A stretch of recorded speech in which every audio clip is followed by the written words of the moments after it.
রবিবার বিকেলে সামান্য কয়েক মিনিটের ঝড় আর তাতেই লণ্ডভণ্ড অবস্থা জলপাইগুড়ি জেলার একাংশের। ইতিমধ্যে 4 জনের মৃত্যুর খবর পাওয়া গেছে, আহত হয়েছেন অনেকেই। যদিও মুখ্যমন্ত্রী জানিয়েছেন দুর্যোগে 5 জনের মৃত্যু হয়েছে। রবিবার রাতেই জলপাইগুড়ি সুপার স্পেশালিটি হাসপাতালে আহতদের দেখতে আসেন মুখ্যমন্ত্রী মমতা বন্দ্যোপাধ্যায়। এদিন রাতে বিশেষ বিমানে বাগডোগরা বিমানবন্দরে এসে পৌঁছান মুখ্যমন্ত্রী। সেখান থেকে সড়ক পথে জলপাইগুড়ি পৌঁছান তিনি। বাগডোগরায় নেমে মমতা বন্দ্যোপাধ্যায় মিডিয়াকে বলেন, আমি প্রথমে জলপাইগুড়ি যাচ্ছি। ভয়াবহ ঝড়টা খুব ক্ষণিকের জন্য এসেছিল। ক্ষতি আলিপুরদুয়ার এবং কোচবিহারেও হয়েছে, তবে জলপাইগুড়িতে 5 জন মারা গেছে। রাজ্য সরকার পাশে আছে। এখন যেহেতু এমসিসি চলছে, তাই প্রশাসন যা করার করবে। প্রশাসনের তরফে দুর্গতদের সব রকমভাবে সাহায্য করা হবে। আমরা এখন ডাইরেক্ট জলপাইগুড়ি সদরে যাব, কারণ আমি দেখলাম যে ভয়াবহ ঝড়টা এসেছিল খুব ক্ষণিকের জন্য। ক্ষতি কুচবিহারেও হয়েছে, আলিপুরদুয়ারেও হয়েছে, কিন্তু জলপাইগুড়ির ক্ষতিটা 5 জন মারা গেছে।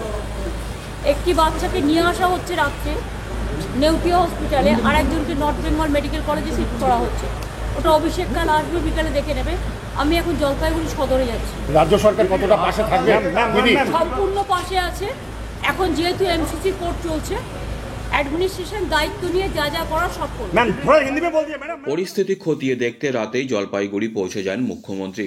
জলপাইগুড়ি সুপার স্পেশালিটি হাসপাতালে আহতদের দেখতে যাওয়ার আগে গোশালায় মৃত অনিমা বর্মনের পরিবারের সঙ্গে দেখা করেন মুখ্যমন্ত্রী। সেখান থেকেই ময়নাগুড়ির ত্রাণ শিবিরে থাকা দুর্গতদের সঙ্গে ভিডিও কলে কথা বলেন মুখ্যমন্ত্রী। অনিমা বর্মনের বাড়ি থেকে কালীতলা রোডে আরেক মৃত দ্বিজেন্দ্র নারায়ণ সরকারের বাড়িতে যান মুখ্যমন্ত্রী। পরিবারকে সমবেদনা জানান তিনি। আশ্বাস দেন প্রশাসন পাশে আছে। সেখান থেকে সরাসরি মুখ্যমন্ত্রী যান জলপাইগুড়ি সুপার স্পেশালিটি হাসপাতালে। সেখানেই আহতরা ভর্তি রয়েছে। আহতদের দেখে তাদের সাথে কথা বলে বাইরে বেরিয়ে এসে মুখ্যমন্ত্রী জানান, ঝড়ের যা তাণ্ডব দেখলাম তা দেখে নিজেও শিউরে উঠেছি। প্রশাসন ক্ষতিগ্রস্তদের পাশে আছে বলে জানান তিনি। প্রশাসনের কাছে জানতে পারলাম রেস্কিউ অপারেশন অলরেডি ওভার হয়ে গেছে। এখন নতুন করে রেস্কিউ করার কিছু নেই।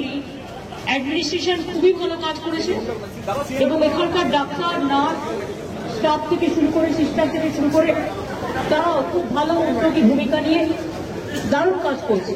ইভেন অনেক ক্রিটিক্যাল পেশেন্টকেও তাদের বুদ্ধিমত্তার দ্বারা, তাদের সুচিকিৎসার দ্বারা তাদের স্টেবল করেছে।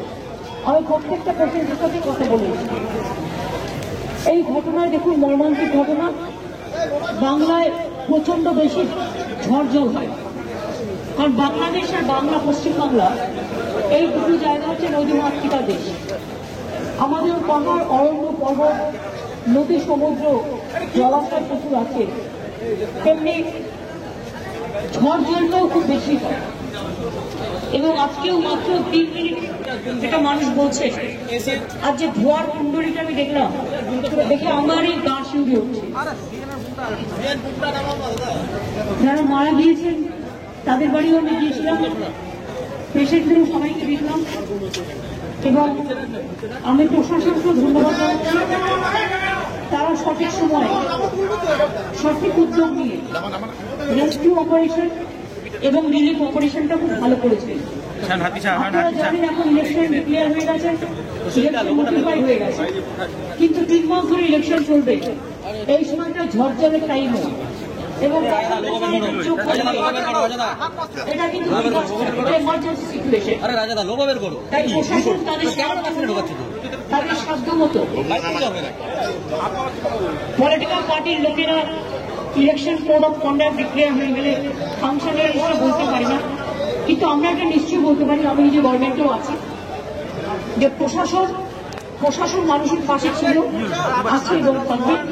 এবং প্রশাসন তাদের যাবতীয় কাজ, ঘর বাড়ি থেকে শুরু করে, ট্রিটমেন্ট থেকে শুরু করে, রিলিফ দেওয়া থেকে শুরু করে, বাদ বাকি আরো কিছু যে সমস্ত সহযোগিতা করবার, সেগুলো প্রশাসন তাদের সময় মতো করে দেবে। ক্ষতিপূরণ কি দেওয়ার সম্ভাবনা প্রশাসন করবে, এটা ডিএম নোটিফিকেশনের পরে আমার সামনে বলে দেবে।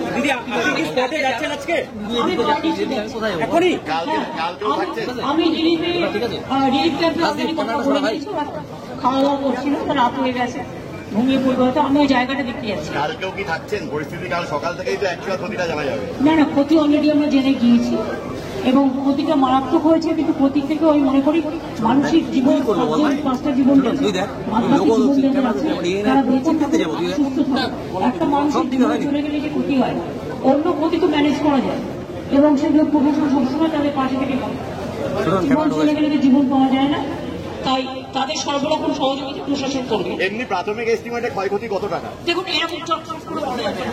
এগুলো প্রশাসনিক লেভেলে ডিটেলস তৈরি করে তাদের কাছে ডিজাস্টার যা সাহায্য করা তারা নিজেরাই করতে পারে, এগুলো আমাদের অ্যারেঞ্জমেন্ট করা আছে। আর একটা হচ্ছে rescue operation is already over. কালকে কোনো প্রশাসনিক বৈঠক হবে? ইলেকশনের সময় হতে পারে। আপনি আমাকে কেন ডেলিভারেটলি এই কোয়েশ্চেনটা করছেন? পেশেন্টকে ভালো চান না আপনারা রাজনীতি করতে চান? আমি কিন্তু রাজনীতি করতে এখানে আসিনি। এটা প্রশাসনিক বৈঠক করার টাইম আমি করছি না, কারণ আমি তো সবাইকে দেখতে পেলাম। চিকিৎসকরা যে কাজটা করেছে, নার্সরা যে কাজটা করেছে, ওয়ার্ড বয়রা যে কাজটা করেছে, এমনকি লোকাল স্থানীয় যুবকরা যেটা করেছে, আমাদেরও প্রত্যেকে ছিল, প্রত্যেকে কাজটা করেছে। এবং তাছাড়াও আমি মনে করি প্রশাসন ভীষণ ভালো কাজ করেছে, তাদের মেনি থ্যাঙ্কস। এবং কাজটা তাদের করে দিতে হবে যতক্ষণ তারা মাথায় আশ্রয় না পেয়ে বাড়িতে ফিরে যাবে। আমি এখন যাচ্ছি। রাতেই ময়নাগুড়ি ত্রাণ শিবিরে পৌঁছে যান মুখ্যমন্ত্রী। ঝড়ে মৃতদের পরিবার এবং ক্ষতিগ্রস্তদের সঙ্গে কথা বলেন তিনি।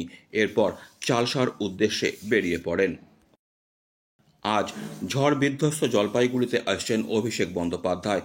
জলপাইগুড়ি সুপার স্পেশালিটি হাসপাতালে গিয়ে ঝড়ে আহতদের সঙ্গে দেখা করার কর্মসূচি রয়েছে তার। পরিদর্শন করার কথা রয়েছে ঝড় বিধ্বস্ত এলাকাও। জলপাইগুড়ির ঝড় বিধ্বস্তদের পাশে দাঁড়ালেন প্রধানমন্ত্রী নরেন্দ্র মোদীও।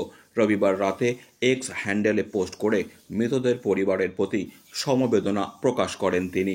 বিধ্বস্ত পরিবারগুলির পাশে দাঁড়াতে আধিকারিকদের সাথে কথা বলেছেন বলেও জানিয়েছেন তিনি।